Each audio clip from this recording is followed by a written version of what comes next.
your priorities this year?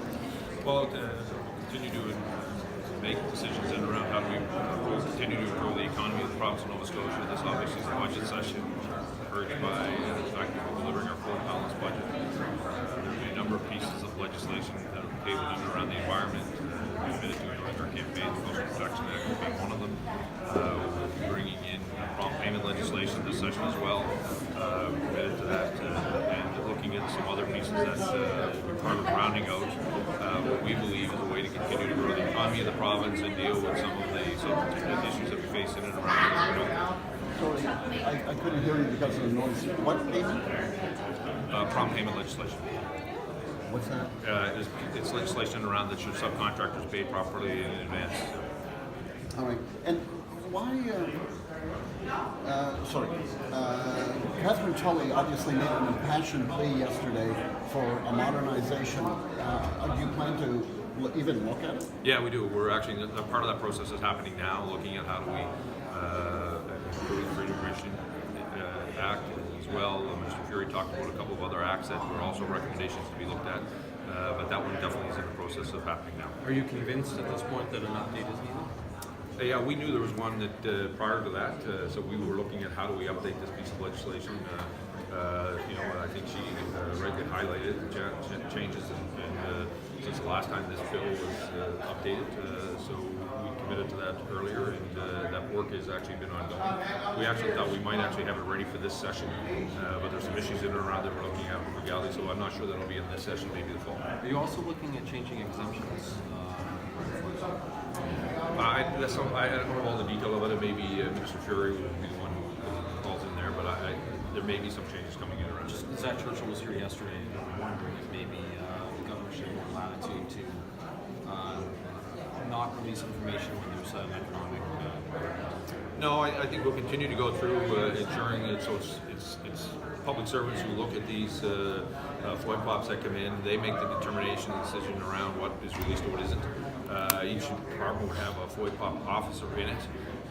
Then that would be released. The proponent, whoever is being asked, so if it's a private sector entity, they may raise a concern if it goes out, and then is put sent to the review officer, and she says more information should be reviewed. We would go back to the company or individual, and if they oppose that, then it would end up being in front of the court to determine which one was right. So there's no plan to further restrict? No, there hasn't been at all, no. All right. And what about giving her more power? Listen, we've taken all the recommendations that she has brought forward to us. We continue to implement those recommendations. We believe the FOIP officer and the work she's been doing has been valuable to our government. We continue to implement her recommendations. Do you share the idea that she's pushing that this is a very urgent thing that we really have to get a hold of, given that we're, technology is advancing at a rapid rate, and we have to stay on top of these issues? Well, that's why we're starting that process. Already started that process in around the FOIP legislation. We recognize that it had to be updated. You have said previously that she had all the power she needed. Have you changed your mind on that? No, I said what I've said to you. She continues to make those recommendations, and we continue to adopt and implement those recommendations she brings them forward. But in terms of power, I think you have said she had all the power she needed. I said that the FOIP officer continues to make recommendations to our government, and will continue to implement those. Right. I don't want to be argumentative, but have you changed your position? No, I haven't. I've been consistent all along. Sorry, it was really loud off the top. Can you just reiterate what some of your top priorities are this sitting? Well, we continue to make investments in the economy. How do we continue to improve the economy and economic development in Nova Scotia? As the minister tabled today, which is unique for our province. First day of the House, she stood up and did her resolution around budget opening, which is the 26th. That'll be a balanced budget. There'll be other pieces of legislation coming in and around the environment, coastal protection being one of them. We also talked about bringing in legislation around prompt payment, which really is ensuring that subcontractors on big job sites are being paid promptly in a way that doesn't put them in a financial at risk of actually losing their companies. Is government working on a plan B for FOIP? Yeah, as I've said, our hope is that the recommendation in and around that will come in, it'll be assessed around what the company is talking about in around PICTO. Our hope is that if it meets the environmental regulations, that we'll be able to have an operating mill at some time into the future. But we're also looking at to make sure what does happen if the mill doesn't reopen. Run pension plans, all of that. So we have an internal committee right now led by deputies. Environment is not part of that. Some of the ones that would be affected, so labor and advanced education, in and around forestry, a few others that would be part of that. And they're now going out talking to our stakeholders outside of government to actually put together what is that plan.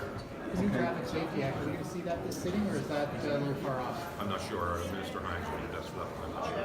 All right, just to be clear here, when it comes to the Catherine Tully, are you in any way interested in making her an officer of the legislature? No.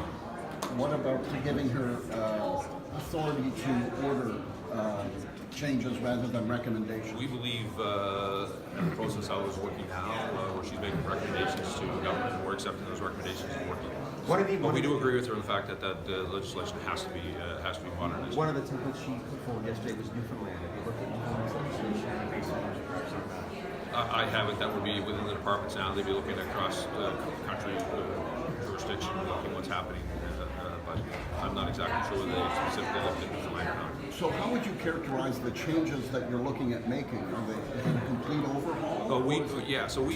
I think what she laid out very clear, this is an old act. This act has been, a lot has changed in that time. So we asked the departments to look at how do we improve this act to reflect today. It is a long process. We thought we might have it for this spring. It looks like we won't. It looks like it'll be introduced in the fall.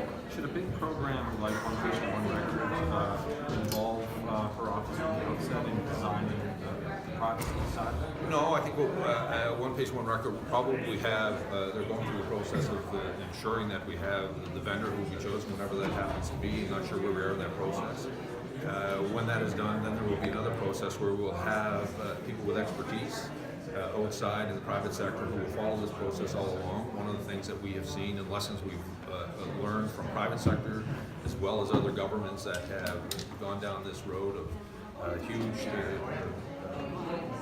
access information in and around electronic records is that when you hire a company, you need to make sure you also hire another company that is actually reviewing the process. So early on, if you see an issue, we can raise it with the successful bidder. She's an expert in her field. Why wouldn't you tap into that expertise? Well, because I think it's important to say that we're talking about health information record. I think it's important to have that. It would be the expertise that we'll be looking for. Someone who specifically have. This is a massive undertaking, and we believe we need someone who has that specific skill set. It's no different, quite frankly, than why I go hire a labor lawyer, not a generalist lawyer, when I'm dealing with labor. So these are specialized services. These are important things, and it's in the best interest of taxpayers. You don't think Tully has the expertise to handle that? That's not what I said. I just said that this is a specialized service subset. That this is a massive spend on behalf of the taxpayers of Nova Scotia. Someone that's their entire practice working on that. It would make sense to us that that's where we would go. But it wouldn't hurt to get her in, would it? I mean, She may be part of that. She may be part of that as well. But we would be looking for outside expertise. We need someone who. Listen, this is an important spend on behalf of the taxpayers of Nova Scotia. This is a specialty. We want to make sure that we have the appropriate people overseeing it.